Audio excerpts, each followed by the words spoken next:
Why are you taking away an innocent, sinless person to hell? The common people, they have put trust upon Yamaraj.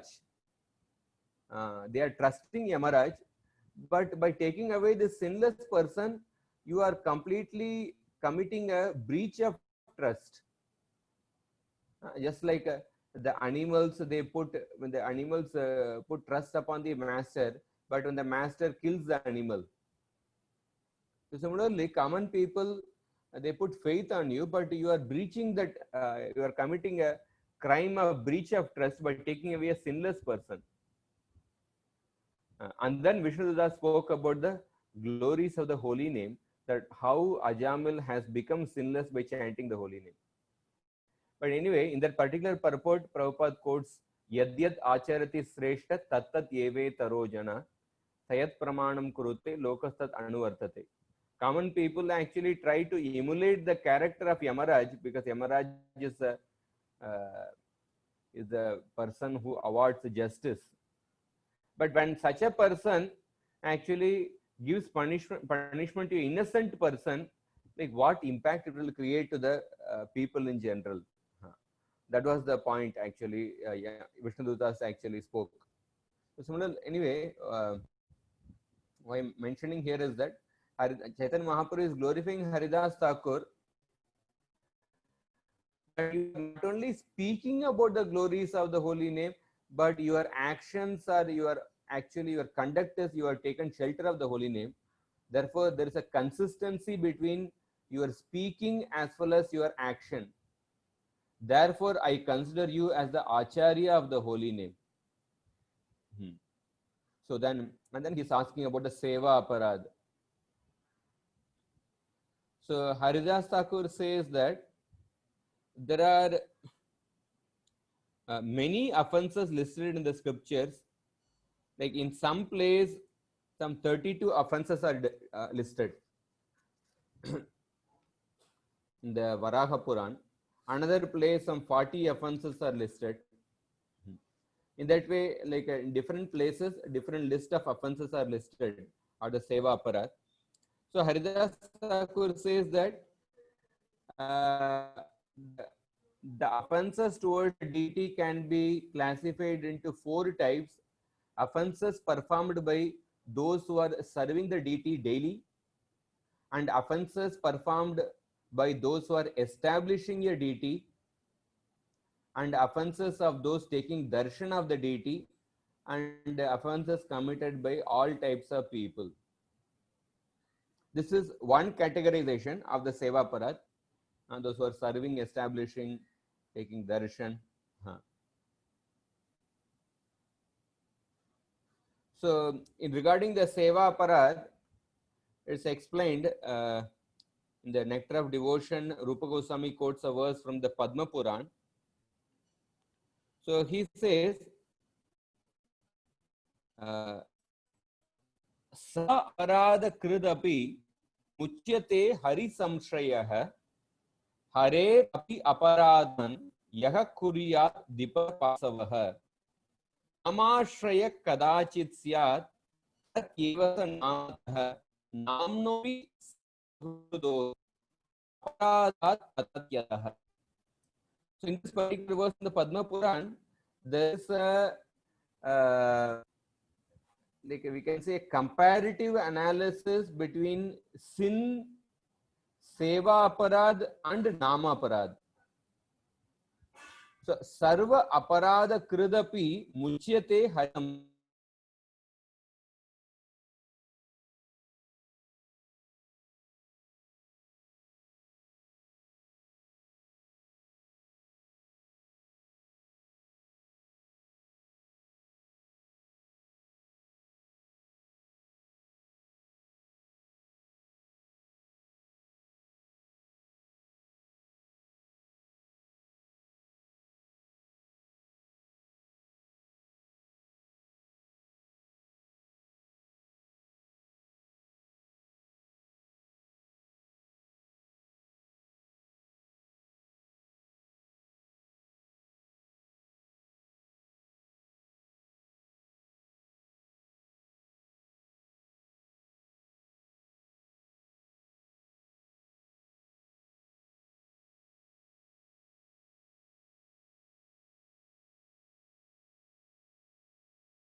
Okay, Haribo.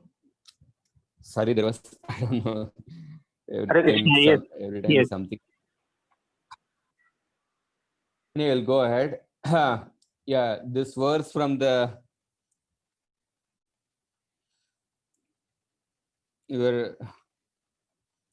I hope you are able to see the screen.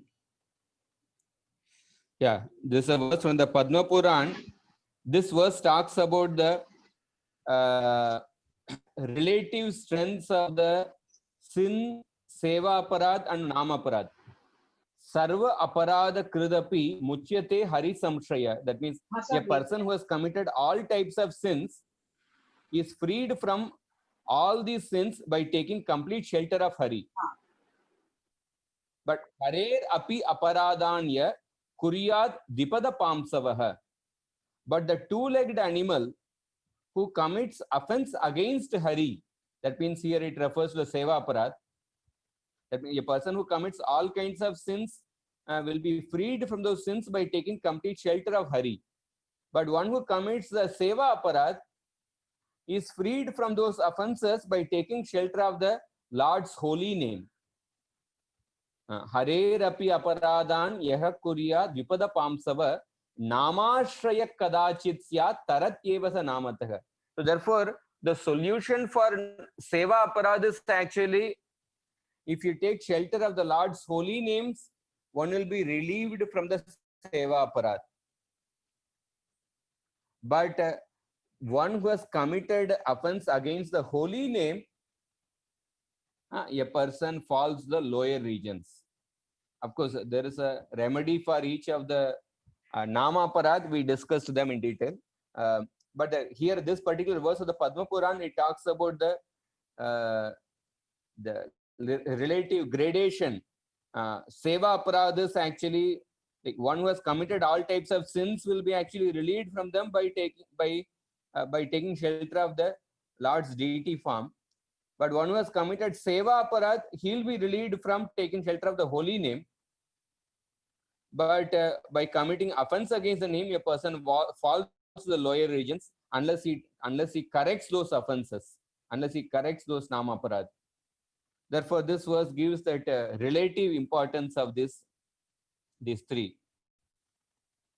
And yeah, as I mentioned, that different list of offenses are described in Varaha Puran and Padma Puran, because there are like 32 offenses in one place, another place 40 offenses.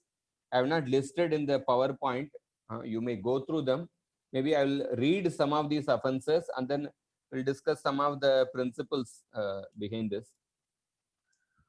say the 32 offenses described in the Varaha Purana are entering the Lord's temple in a palanquin or with the shoes, not observing the festivals, not paying obeisances, clasping the hands on the knees in front of the deity, reciting prayers in an unclean state, bowing with one hand, circumambulating in front of the deity, spreading one's legs before the deity, sleeping before the deity, eating before the deity, speaking lies before the deity, speaking loudly before the deity, gossiping about material things before the deity, quarreling in front of the deity, thanking others before the deity, fighting before the deity, crying before the deity, saying cruel words before the deity, scolding someone before the deity,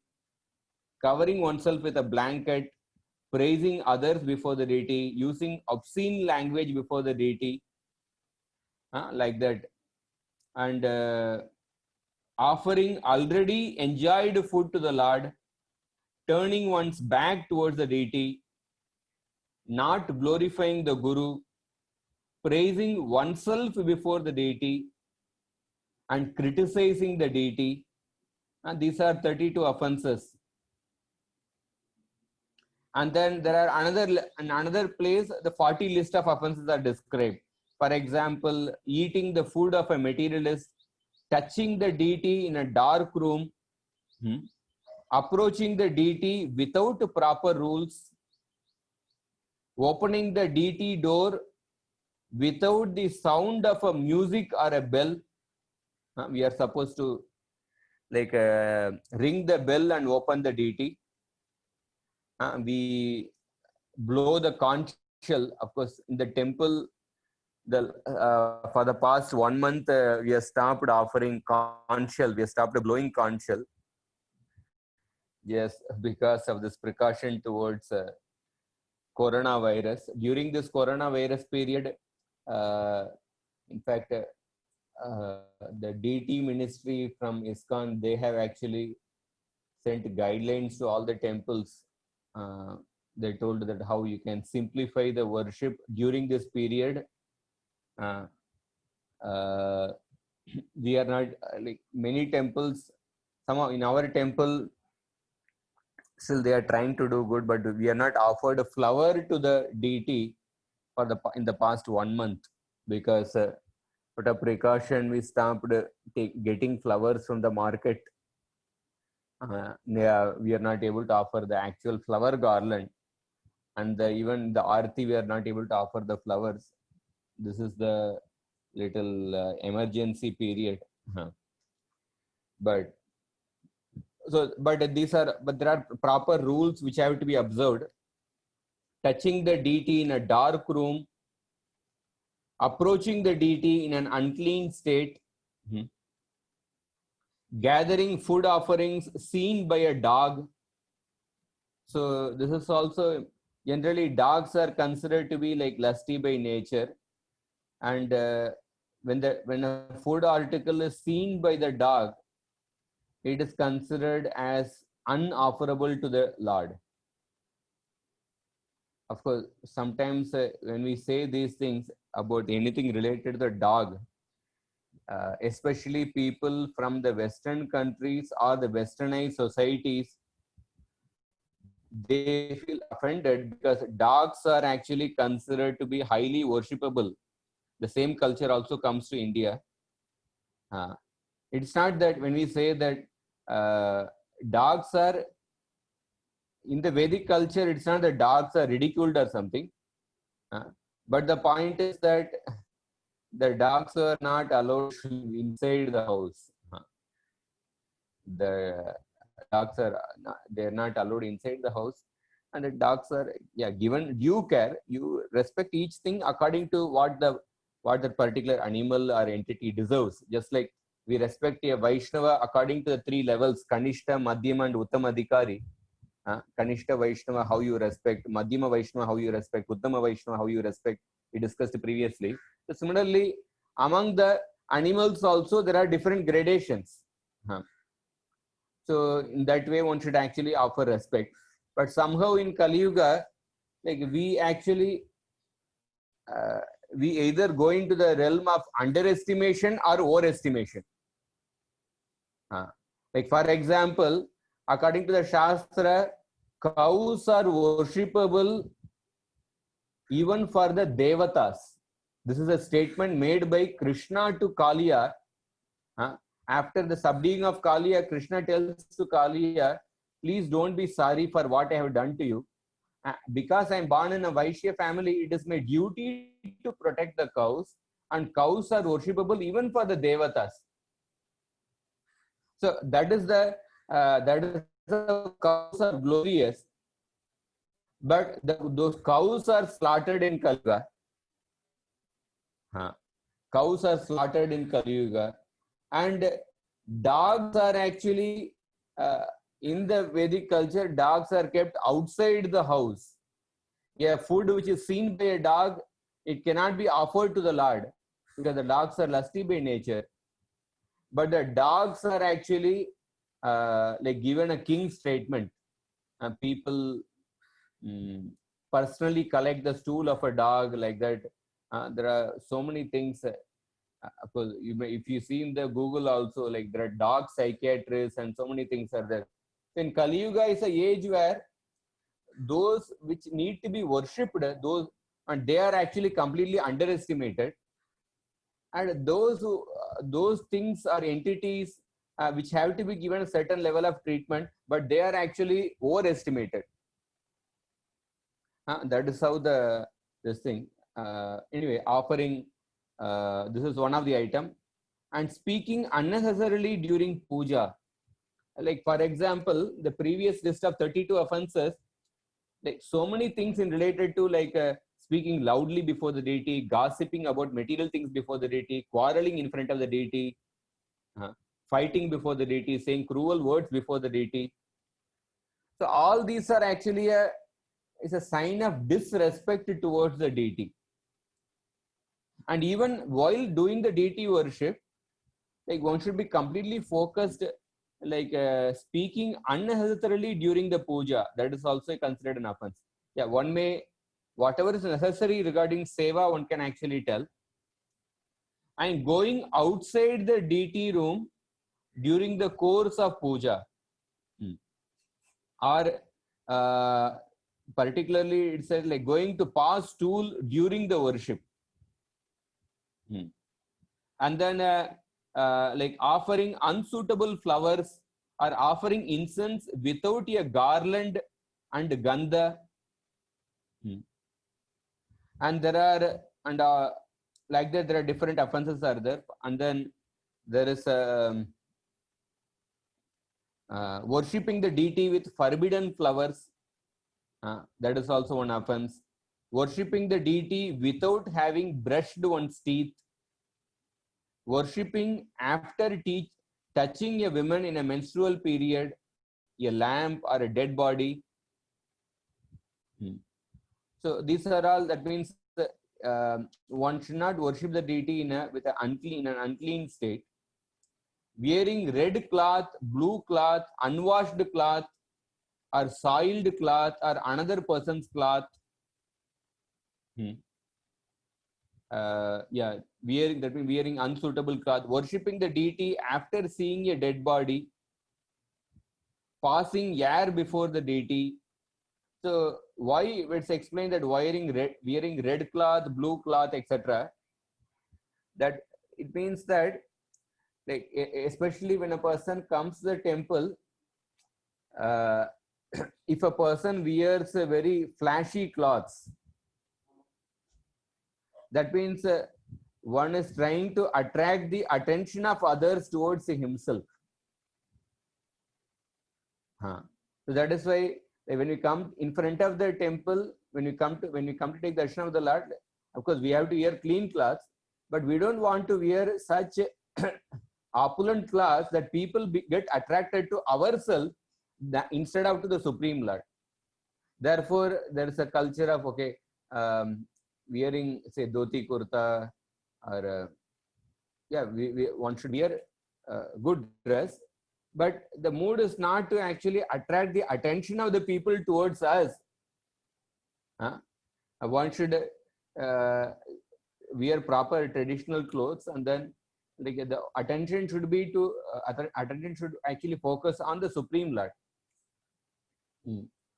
Like for example, like there are South Indian temples, especially even now in Kerala, it is followed. In some traditional temples also it is followed that for men, when they enter the temple, they are supposed to remove the upper cloth. They're supposed to remove the upper cloth and then take darshan of the Lord in the temple.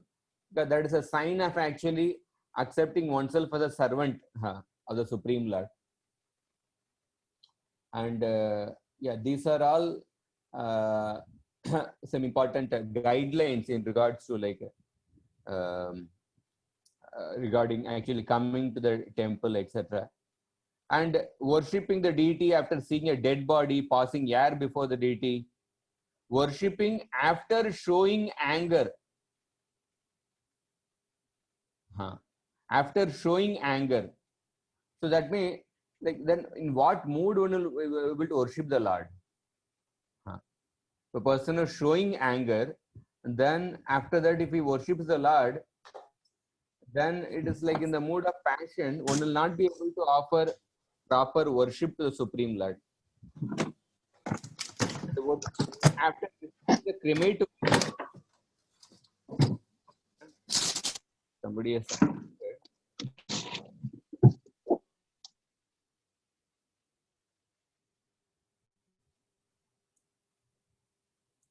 worshipping after visiting the crematorium, especially like after visiting a crematorium, yeah, one has to take bath, etc. And especially when a death has taken place in one's own house, then one has to observe certain guidelines in regards to like that not observing that Mritaka period, say 10 days or something, that one should observe that for actually one may not visit the temple, etc. Because the principle is that generally in a traditional society, like there is a 10-day mourning period after the death. 10-day mourning period after the death. Because that 10-day period, mourning period means basically we want to slow down our activities and we want to remember the contribution done by the departed soul. And nowadays, and of course, as the fast-paced age, people they come from the say office for some crematorium, and then there is and then immediately they go back to work, and then everything goes so fast, and then all the activities go on normally immediately next day. But traditionally, there is a mourning period in order to, because we want to slow down our activities in order to remember the contribution done by the departed soul. And also in regards to deity worship, Janani Prabhu mentioned that, so suppose some death has occurred in our house, then one should not worship the deity because one is in a state of mourning or distress. But when we come in front of the Lord, we are supposed to be in a pleasant mood. And we are supposed to present ourselves to the Lord in a pleasant mood. So therefore, if we are in a depressed state of mind, then it would not be nice to actually present ourselves in front of the Lord. So therefore, to the extent a person identifies with the body, to the extent that distress will be there during the 10-day period. Therefore, one is advised to actually avoid worshipping the deity during that time. And then worshipping with undigested food in the stomach, because that will lead to unnecessary passing of the air.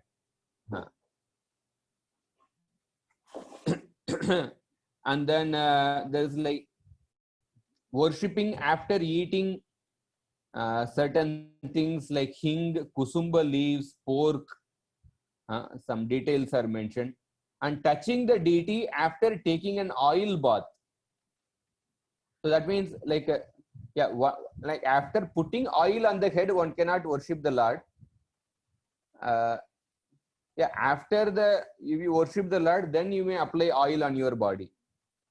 but yeah, you may after that you may apply oil and then you may take a bath after that, and then you can worship the Lord. But then after putting the oil, one is not supposed to worship the Lord.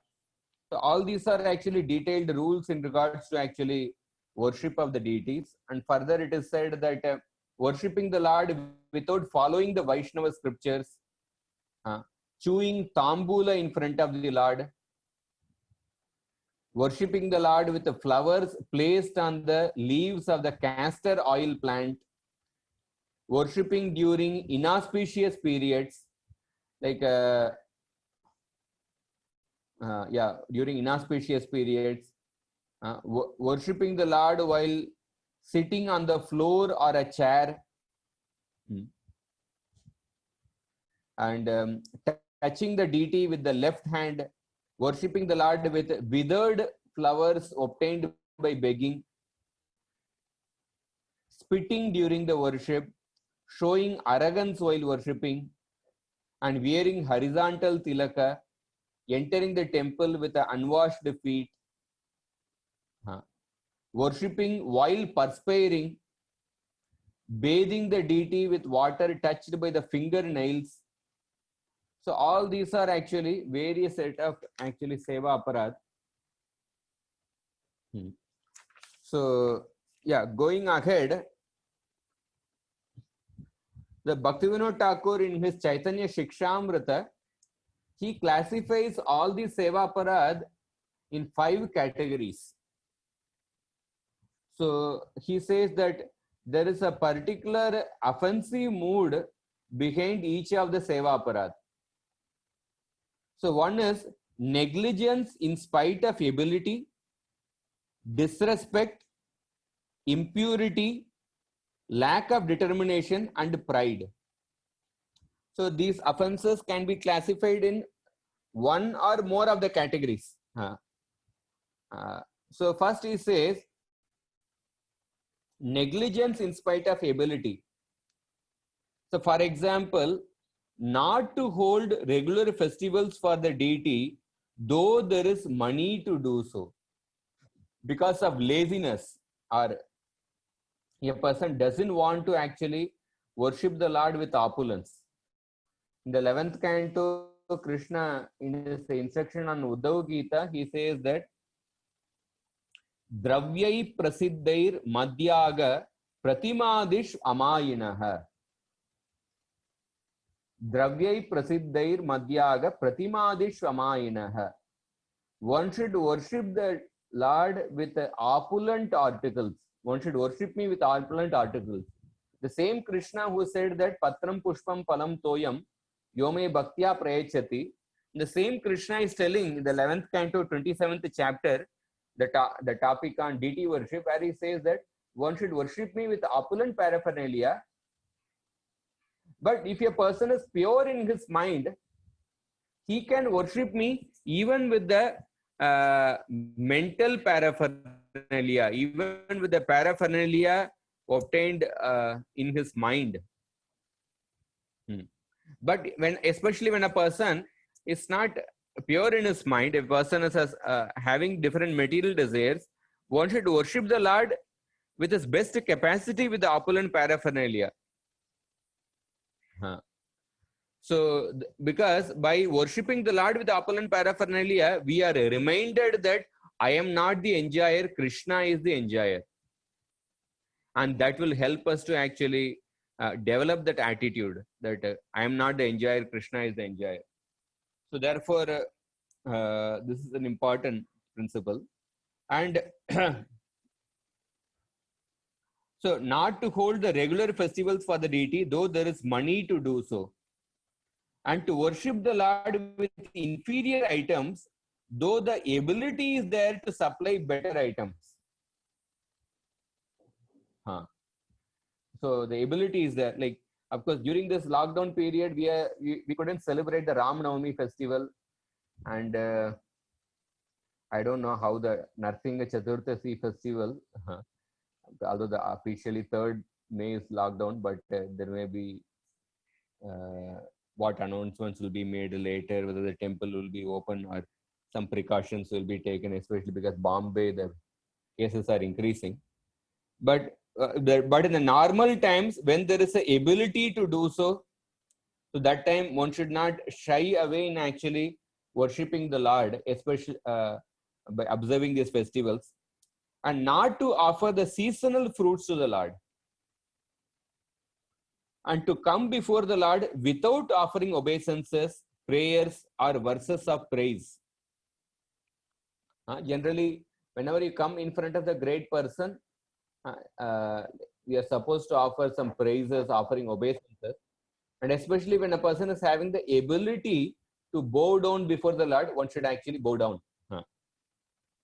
And to enter the Lord's temple without lighting any lamp. Of course, in ISKCON temples, we don't have this facility, but these things are there. So all these can come under the category of the first one, negligence in spite of ability. And of course, you just mentioned some few examples. Some other things may also come under the same category. And the next is disrespect. Disrespectful offenses are like entering the deity room with a shoes or in a vehicle. This is something unlikely, but specifically mentioned. Not paying respects to the deity. Paying respects to the deity using one hand. So one is supposed to offer like Dandavat also, Dandavat Pranam. Dandavat Pranam is offered with 8 limbs of the body. And with one hands, eyes, legs, it's like Dandavat. Danda means what? A stick. When a stick actually falls on the ground, how it goes in the straight line. So similarly, Dandavat means one should offer obeisances like a danda.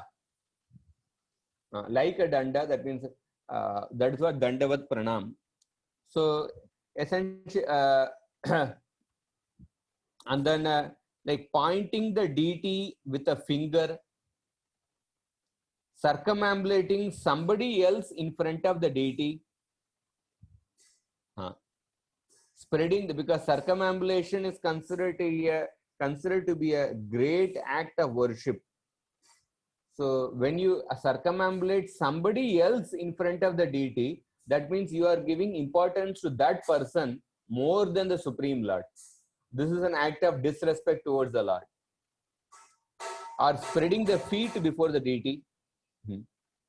Like I mentioned that one of the practice in the traditional temples is that entering the temple by removing the upper cloth. That's why when Shivananda Sen was bringing the different devotees from Bengal to Jagannath Puri, once there was a slight delay in paying toll in a particular toll booth. So Nityananda Prabhu became very angry towards Shivananda Sen. Nityananda Prabhu, in his transcendental anger, he actually chastised Shivananda Sen with very strong words. The Shivananda Sen has made us wait. I curse that his son will die.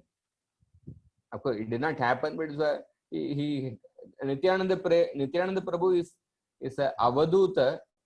Sometimes a person who is on the stage of love of Krishna, you cannot actually judge the activities of the person, the love of God, and with our own limited mind and intelligence. Vaishnavera kriya mudra na vigneha bhujay. But Nityananda Prabhu actually chastised him. He kicked it at Shivananda Sen.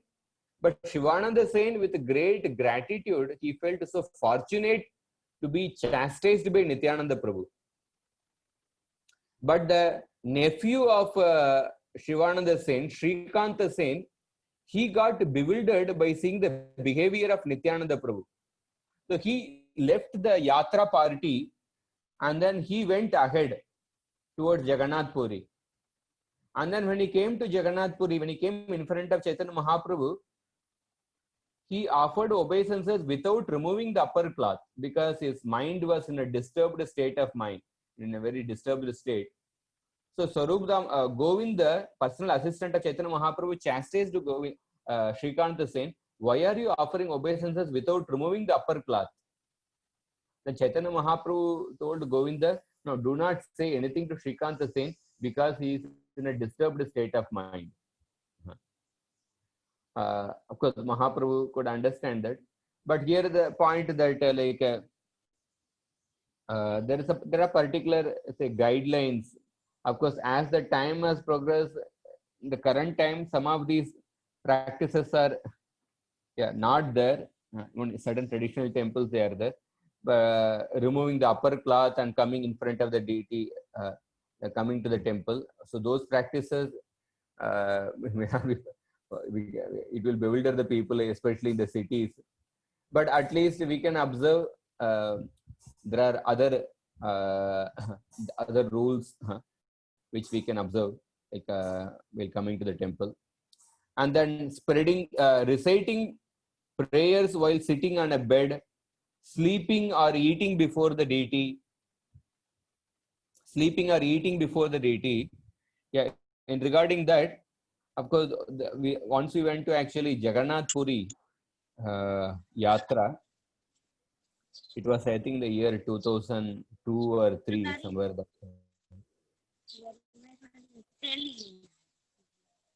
Hare Krishna.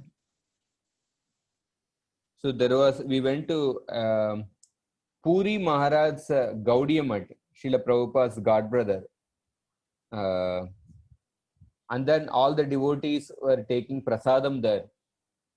Like all the prasadam was served. And then actually devotees were sitting in the temple hall only because there was a small place. Prasadam was being served and the deity darshan was still open. And then we were just waiting for the deity darshan to get closed and then start the prasadam. And then the Puri Maharaj said, why devotees are not honoring prasadam? And then devotee said, because the deity darshan is still open. And then Puri Maharaj said, no, you honor prasadam. Lord will be happy to see that you are actually, that you are all accepting the prasadam. So then one may wonder, like, then how come this offense, like eating, one should not eat before the deity? So basically that's why we have to understand the mood behind the activity. So what is being mentioned is that when you are eating before the deity, but in the mood of enjoying it, that means you are considering yourself as the enjoyer and you are minimizing the position of the Lord. Therefore, it's a disrespect towards the Lord. But if you are eating the prasadam in front of the deity, in the mood of accepting the mercy of the Lord, you are the enjoyer, and whatever you have left over, let me accept that with the mood of gratitude. When you accept that, then that is actually not an attitude of disrespect. Sleeping before the deity, there is another item in the Nectar of Devotion. One of the items of sadhana bhakti is that sakyam. That means having friendship with the Supreme Lord, considering the Lord as a friend. If you read that particular section, Rupa Goswami says that one of the act of friendship is that sometimes a devotee, in the mood of considering the Lord as the friend, he may lie down in the temple of the Lord. Because he may lie down in the temple of the Lord. So he says, but here it is mentioned that sleeping before the deity is considered an offense. But in that place it is said that, but lying down in the temple of the Lord, by considering the Lord as the friend, that is not considered an offense. That is an act of a devotee who has a friendship with the Lord. Sometimes when you consider somebody as a friend, you may actually just lie down on his lap, or you may lie down before him. I mean, you consider him as equal. So if you consider the Lord as a friend, in the mood of friendship, one may lie down in the temple of the Lord. But of course, Rupa Goswami has mentioned that Sakyam and Atma Nivedanam are considered to be are two items which are executed in a very high level of bhakti. So Sakyam is not for ordinary people, but normally one should not sleep before the deity, and speaking loudly before the deity, gossiping with someone in front of the deity, crying because of material affairs, quarreling, and then giving part of an item to someone before offering it to the Lord, sitting with one's back to the deity, all these come under the category of disrespect. And then there is impurity. So like we have to focus on the mood as well as the action. Sometimes the some of the actions, like for example, somebody has a certain say bodily deformity or something, he may be able to sit only in a particular posture. So then that is because of certain bodily limitation. But he has a mood of respect towards the Lord. So that should be overlooked. But otherwise, normally one should follow these rules. And offering of the impurity, in that going to the temple with an unclean body, to serve the deity with clothing made of animal hair, spitting while serving the deity, thinking of material things while serving the deity. And then there is offenses due to lack of determination. To drink water before worshipping the Lord, or to eat unoffered food, not daily seeing the Lord and his worship, not offering one's favorite items, foods and fruits to the Lord, not observing the Ekadashi vows, or in between the worship, you eat something like that. And then serving the Lord with pride. So one should serve the Lord in the mood of a humble servant. But if a devotee is serving the Lord in the mood of, oh, see how I am worshipping, how great I am. If a person worships the Lord in that mood, then that is an offense. So if we contrast with the first item, one is negligence despite having the ability to worship the Lord in a better way with opulent articles. That is being miserly in worshipping the Lord, or because of laziness, a person wants to do shortcut. One doesn't want to follow all the rules. One wants to make shortcut. One has the ability to worship the Lord in a better way, but one is doing shortcut. That is one thing. And then the fifth is that, okay, a person worships the Lord with all the opulent paraphernalia, but he is worshipping in the mood of see how I am worshipping. In the mood of pride, a person is worshipping. A person is thinking oneself as great. Or sometimes people say they donate to the temple, but then they are very insistent. No, you have to ensure that my name is there on actually every fan, or in a very prominent place in the temple. So sometimes people they may do pious activities, but then it is for the sake of actually showing oneself. Like Rahul Gandhi going to Tirupati with a dhoti and kurta, dhoti and there was a video just circulated. So it is just simply for the sake of actually showing oneself. So therefore, that one should actually perform the pious activities or the devotional service in the mood of a humble servant. Amanitvam, adambitvam. Adambitvam means to show oneself to be a religious person just for the sake of name and fame. So this is the fifth one. And to think oneself great, offering many times with great pomp, is also pride. Offering many items with great pomp is also pride. So, yeah. Finally, I want to mention few things that when we talk about aparadhas in general, that one of the heart of aparad is that the intention to displease the Lord, intention to minimize the Lord. So bhakti is not an activity which incidentally pleases Krishna, but bhakti is an activity that is intended to please Krishna. So similarly, offense is not an activity that incidentally displeases Krishna, but whereas offense is an activity which was intended to displease Krishna. So therefore, that in the offense, whether namaparad or sevaparad, that intention to minimize the Lord, intention to displease the Lord, that is the heart of the offense. For example, like Yashoda Devi, she ran after Krishna with a stick, and Krishna became afraid. Krishna started crying, but her intention was to actually protect Krishna. Her intention was to take care of Krishna, that Krishna should actually learn good things. So therefore, her activity was bhakti.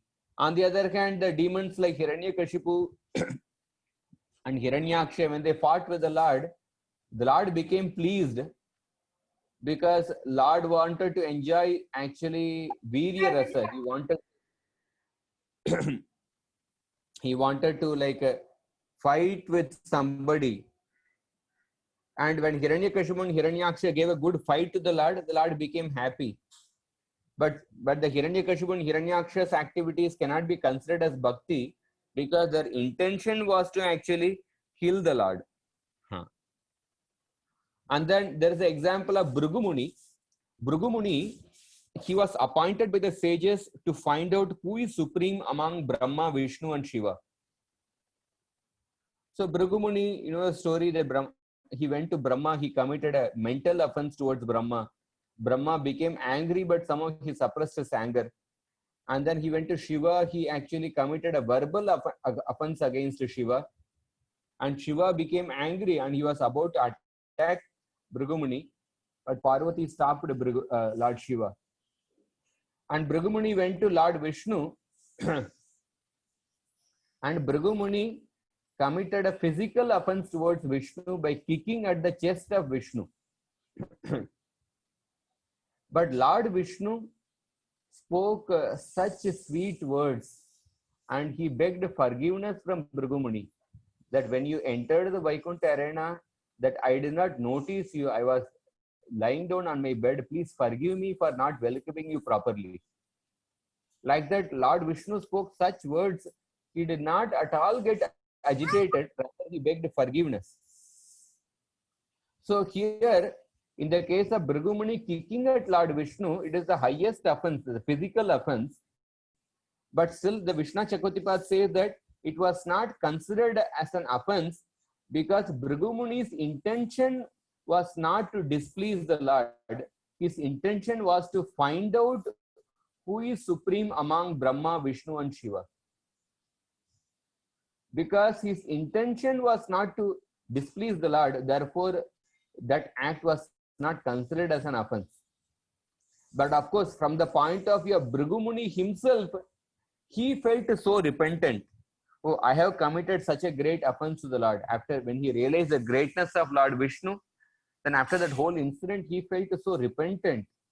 And therefore, he voluntarily took a low birth in the next life as the Jara hunter. But Krishna could not tolerate his devotee in a low position. Therefore, Krishna performed the Mausha Leela and sent Jara back home, back to Godhead. So this is some another point which I want to mention about the Sevaparad. And then, yeah, just regarding deity worship, few more things before we conclude. So Bhaktivinoda Thakur says that any religion which does not have deity worship will glide down to gross materialism. Will glide down to gross materialism. So we see that there are some religions which are completely against deity worship. Christianity and Islam, they are completely against deity worship. But Bhaktivinoda Thakur says that any religion that's not a deity worship will glide down to gross materialism. And of course, there are various quotations, but that will be in another seminar on deity worship. Prabhupada says that one who performs Bhagavata Vidhi and one who follows the Bhagavata Vidhi, that is hearing and chanting, and Pancharatrika Vidhi, deity worship, such a person can make a steady progress in the path of bhakti. And deity worship means following the rules and regulations precisely, and that will keep one steady in devotional service. And regarding those people who are unable to take to the deity worship in the temple, for such people, in the Agni Puran it is mentioned, any householder devotee circumstantially unable to worship the deity must at least see the deity worship, and in this way he may also achieve success.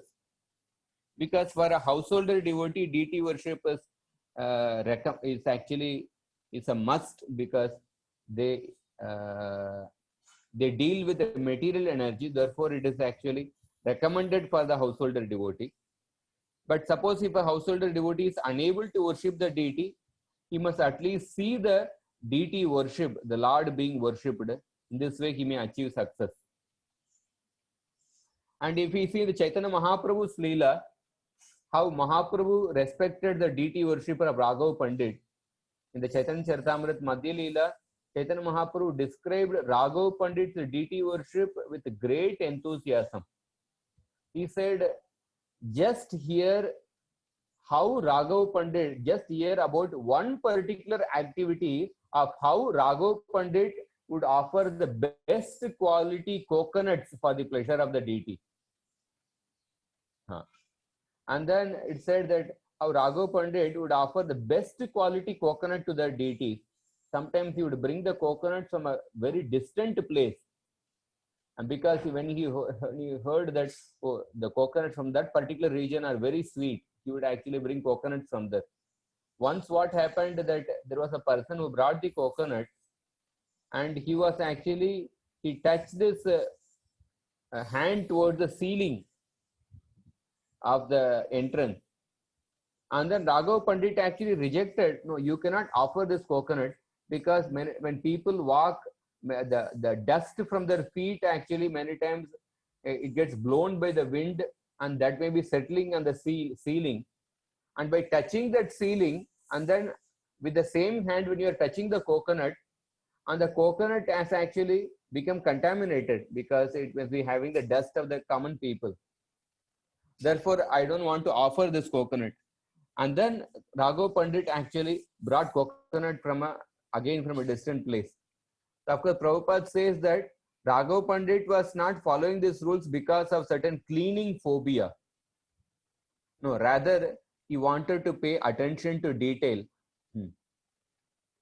So we can see from Raghav Pandit's example, we can observe that how he actually worshipped the deity with great love. And then in the Krishna Leela, how there are two devotees, Shrutadev and Bahulashva. The Shrutadev and Bahulashva, they were staying in Mithila. They were great devotees of Krishna, but when Krishna was present, they did not make an attempt to go and visit Krishna, take darshan of Krishna. Just imagine, once in a day of Brahma, the original Purna Purushottam Bhagavan appears in this world. But Shrutadev and Bahulashva, knowing well, but they did not actually go to take darshan of Krishna because they were actually fixed in their deity worship. They were fixed in their deity worship because they did not want to leave the service to the deity and go to take darshan of Krishna. And Krishna reciprocated with their sincerity by personally coming from Dwaraka to Mithila. You see, such a great distance. Personally coming from Dwaraka to Mithila just to reciprocate with these two devotees, Shrutadev and Bahulashva, who are actually dedicated to their deity worship. So this is a story which actually establishes that Siddhanta: do not try to see Krishna, but try to serve Krishna in such a way that Krishna wants to see you. So Shrutadeva and Bahulashva, they served Krishna in such a way that Krishna came to see them. So this is a another example from Krishna Leela, how Krishna reciprocated with the devotees who performed deity worship. There's one more verse in the third canto of the Bhagavatam. In Kapila Dev's teachings, Kapila Dev says that Madhishnya Darshana Sparsha Puja Stut Abhivandanai Bhuteshu Mad Bhavanaya Satvena Sangamena Cha. So Kapila Dev says that the devotee should regularly see my deity form in the temple, touch my lotus feet and offer worshipable paraphernalia and prayer. And he should see in the spirit of renunciation from the mode of goodness and see every living entity as spiritual. So in the purport, Prabhupada says that he talks about the vision of a neophyte devotee towards the deity and the vision of a advanced devotee towards the deity. He says a neophyte devotee considers the Archa Vigraha to be different from the original Supreme Personality of Godhead. Haribol, can somebody unmute? A neophyte devotee considers the Archa Vigraha to be different from the original personality of Godhead. And he considers the deity to be the representation of the Lord, representation of the Supreme Lord. But an advanced devotee accepts the deity in the temple as the Supreme Personality of Godhead. So just like, for example, suppose we have the Indian tri-colored flag. The tri-colored flag, it represents India. So a neophyte devotee thinks that this deity form is a representation of the Supreme Lord. It is not, the tri-colored flag is not actually the India. It is just a representation, a symbol which represents India. So similarly, a neophyte devotee thinks that deity is a representation of the Supreme Lord, and but whereas the advanced devotee accepts the deity as the Supreme Lord, he does not see any difference between the original form of the Lord and the deity. So therefore, this vision of an advanced devotee towards the deity, and this vision comes in the stage of Bhava Bhakti. Whereas a neophyte's worship in the temple is a matter of routine duty. Therefore, Haridas Thakur, at the end, he mentions all Vaishnavas. He says that if a devotee happens to commit any aparad, nama aparad or seva aparad, he should rectify it immediately. He should rectify it immediately. So this is also another thing. Just like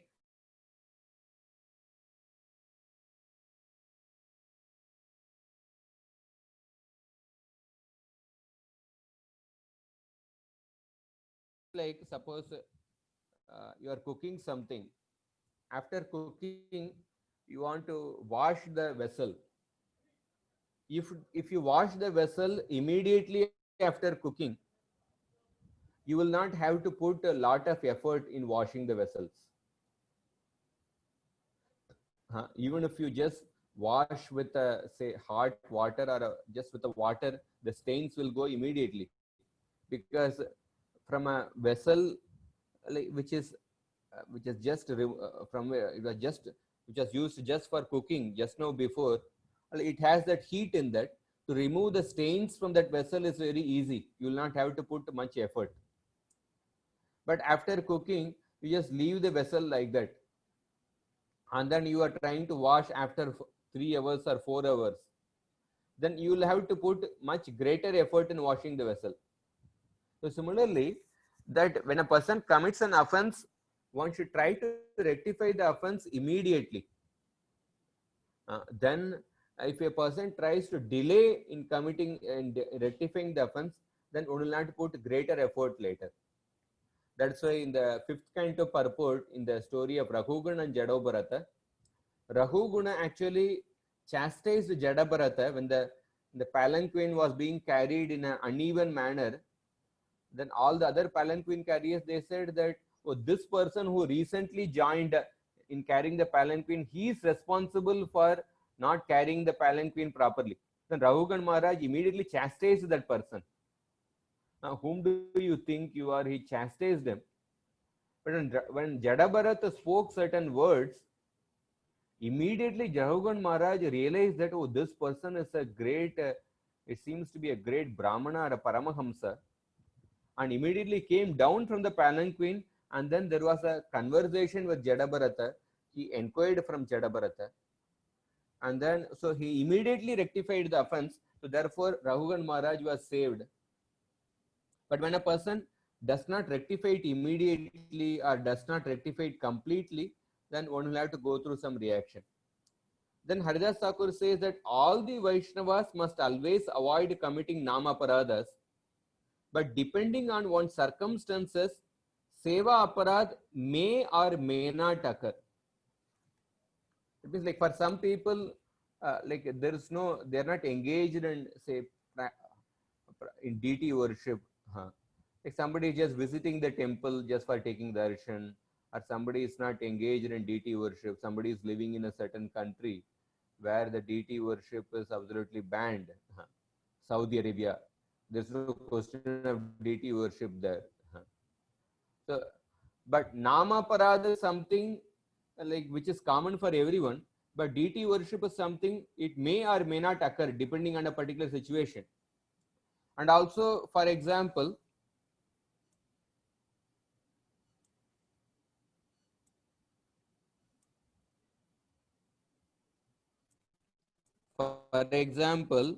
that for a person who has reached the stage of Bhava Bhakti, like for such a person, he is mainly focused on remembering the Lord and chanting the holy names. Such a person lives in a solitary place in separation from the Murti, and he simply spends his time chanting day and night. And since his worship of the deity is all in the mind, there is no question of Seva Aparat. So that is one point he says. So therefore, for a person in the stage of Bhava Bhakti, there is no question of Seva Aparat, because his worship of the Lord is all there in the mind, only through the Manasa Puja. Or also, there are certain people who, because of the various practical reasons, who are not able to engage in deity worship. And for them, there is no Seva Aparat. But Nama Aparat is something which everyone should avoid. And finally, Haridas Thakur says, by the mercy of Krishna, the Jiva attains his good fortune, and by chanting the holy name, he reaches the stage of service and bhava. In sadhana bhakti, there are many types of activities, but they all lead to chanting the name and prema. Therefore, the living entity should simply take to chanting the name and become addicted to its nectar to the exclusion of all else.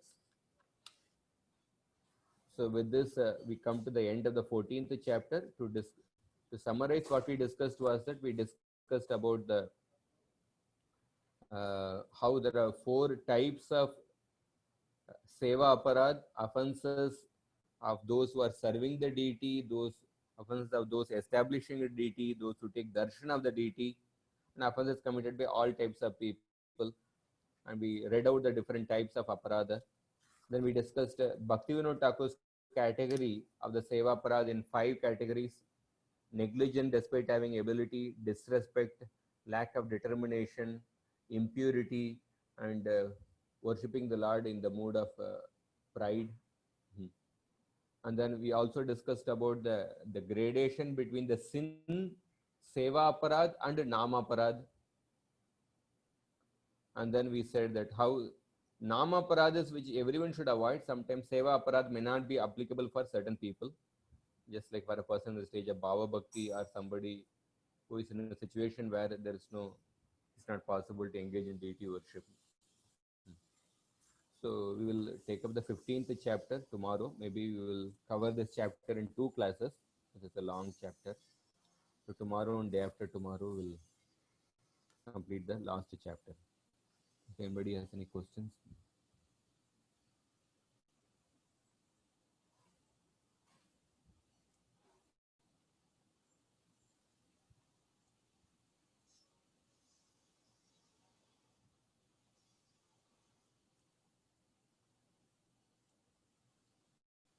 Haribo. Hare Krishna Prabhu. Yes, sir. Hare Krishna Prabhuji. Yes, sir. Tell me, bro. Yeah, Prabhuji, you said about Apraj while in front of the DT, so many list of Apraj you have mentioned. So my question is, almost all the Apraj we knowingly or many times unknowingly also we commit. So what is the best? Because many times we have seen devotees crying in front of the DT. This is one of the Apraj you said.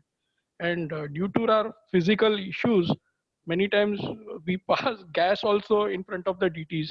So these are one or two things what I have noticed, but there are lots of other things also which we commit unknowingly also or knowingly.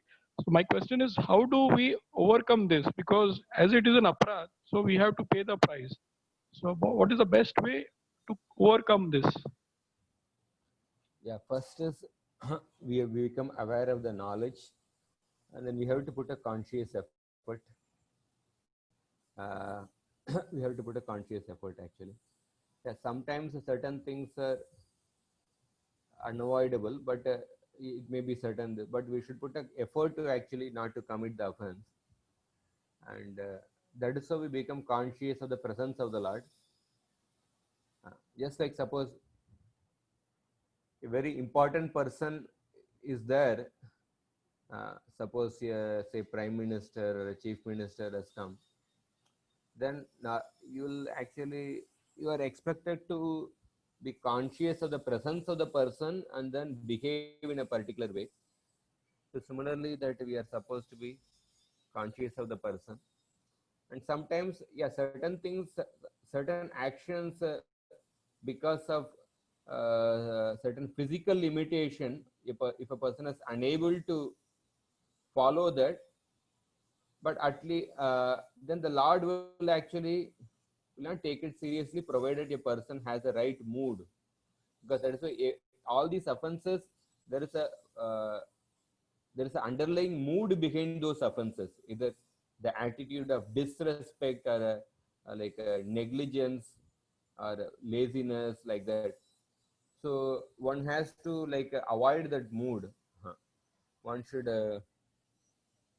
then sometimes, even though physically it may not be possible to say follow certain rules, but if at least if a person has the right mood, Krishna will accept that mood, Bhavagrahi Janardana.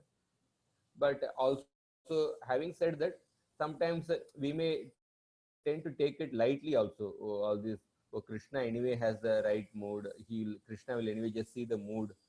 So sometimes we tend to take advantage of that and then not put effort to actually uh, uh, to render better quality service.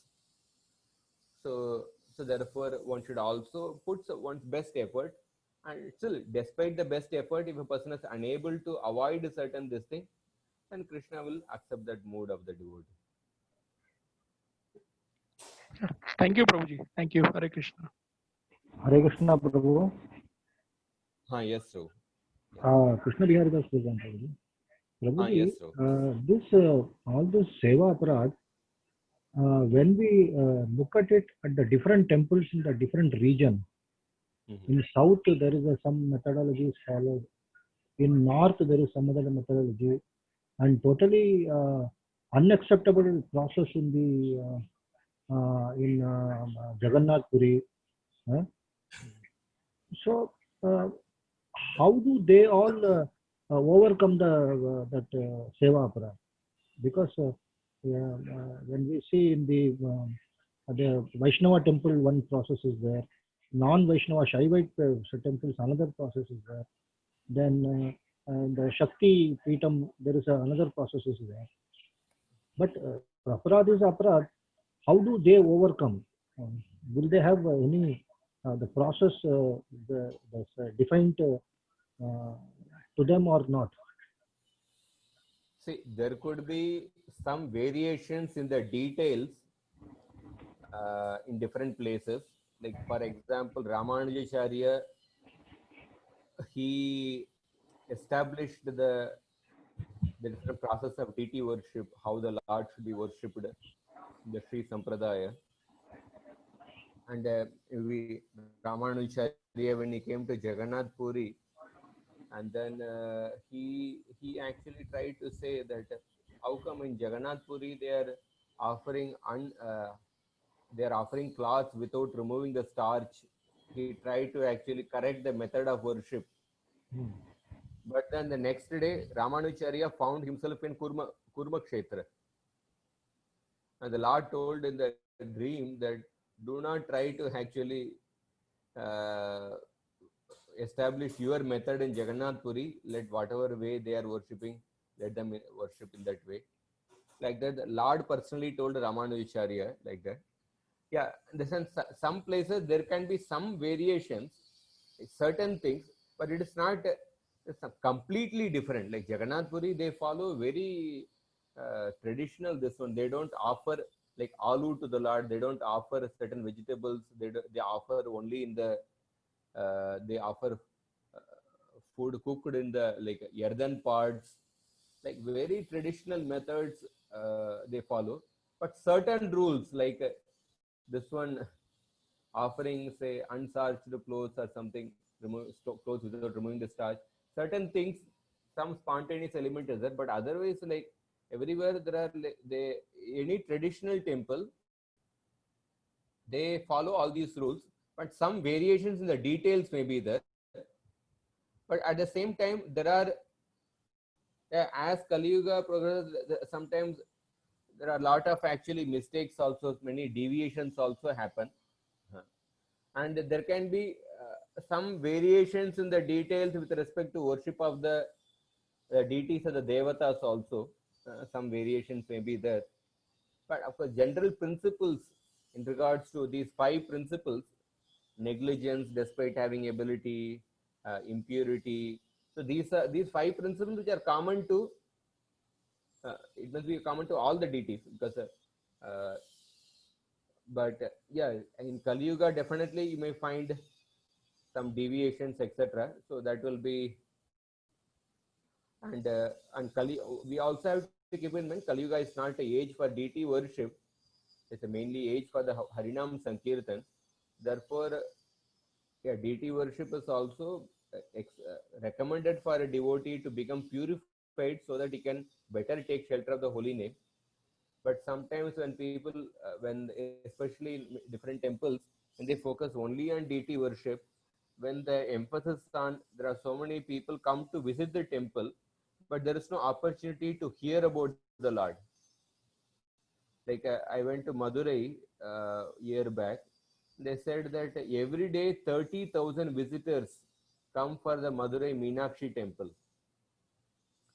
But the point is like that there are many traditional temples, so many people visit, but is there opportunity for people to hear about the Lord?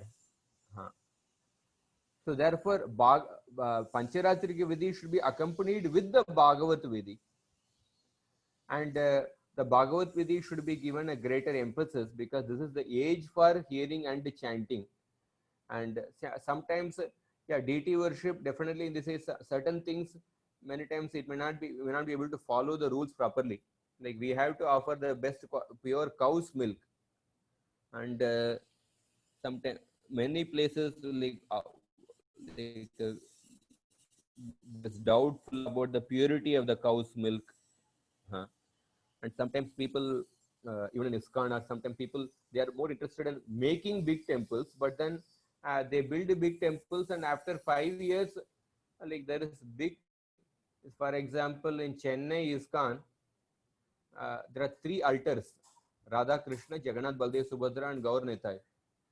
They built the temple, but now there are no pujaris to worship the deity. There is one pujari who actually offers arti for all the three altars. Like in Radha Gopinath temple, okay, all the deities are there in one altar, one pujari can offer. But like when a temple is made, when there are three altars, then you need three pujari all 6 times for all 6 artis.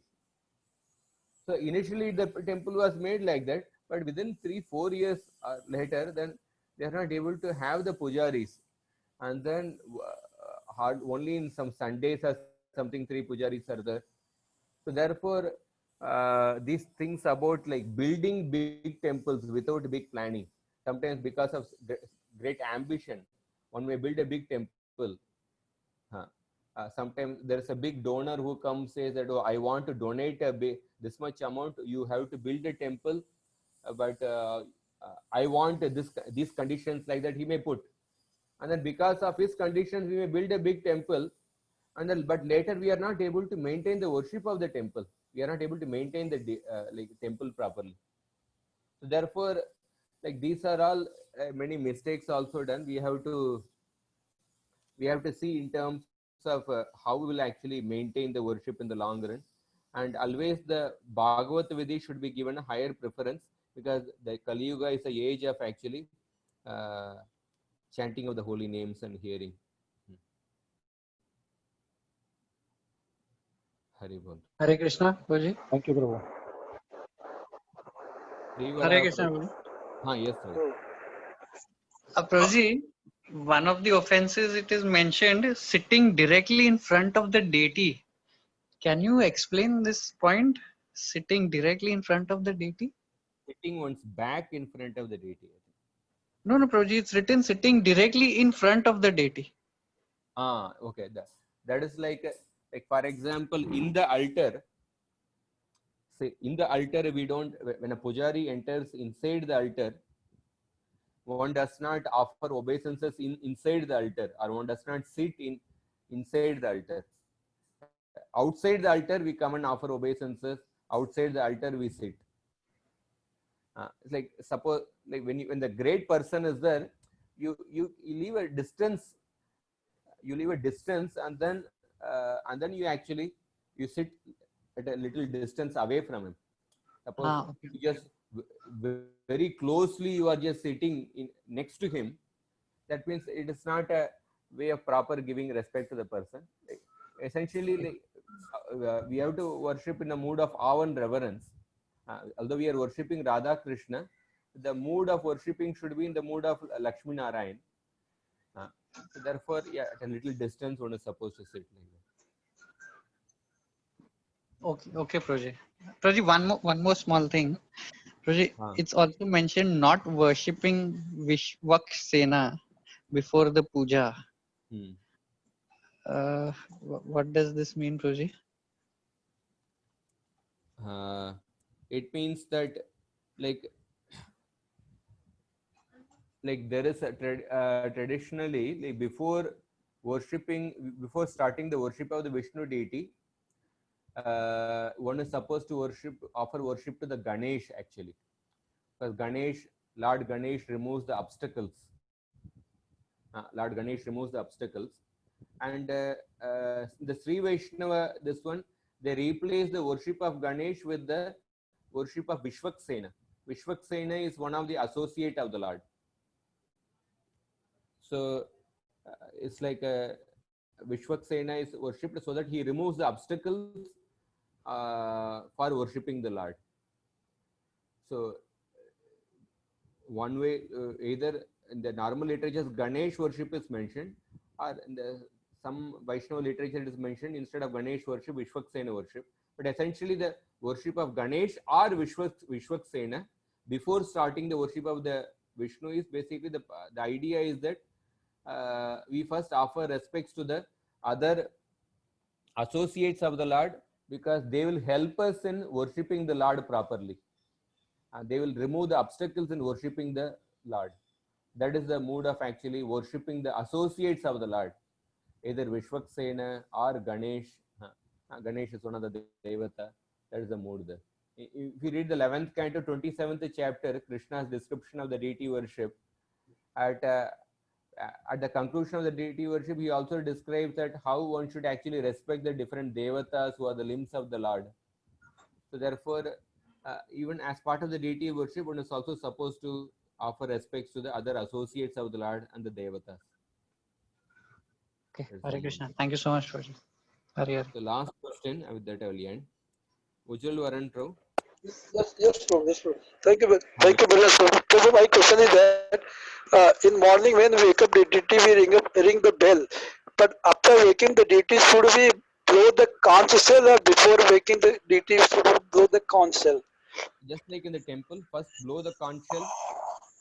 Very well. Your voice is breaking, Prabhu. Very well. See, the answer is, say, conch shell should be blown before the arati. Conch shell should be blown before the arati. We blow the conch shell and then we ring the bell and then we open the altar. But if you are just opening the altar, then you just ring the bell and then open the altar.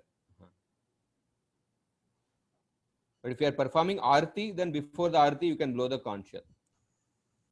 Not before waking up the deity. If I'm not taking wrong. Yeah, just ring the bell and wake up. Just ring the bell and wake up the deity. Oh, okay, sir. Thank you so much. So, Hare Krishna. We'll end the class. Tomorrow we'll continue chapter 15. Srila Prabhupada ki jai, Gaura Bhakta Vrinda. Radhika Vallabh Prabhu ki jai. Jai.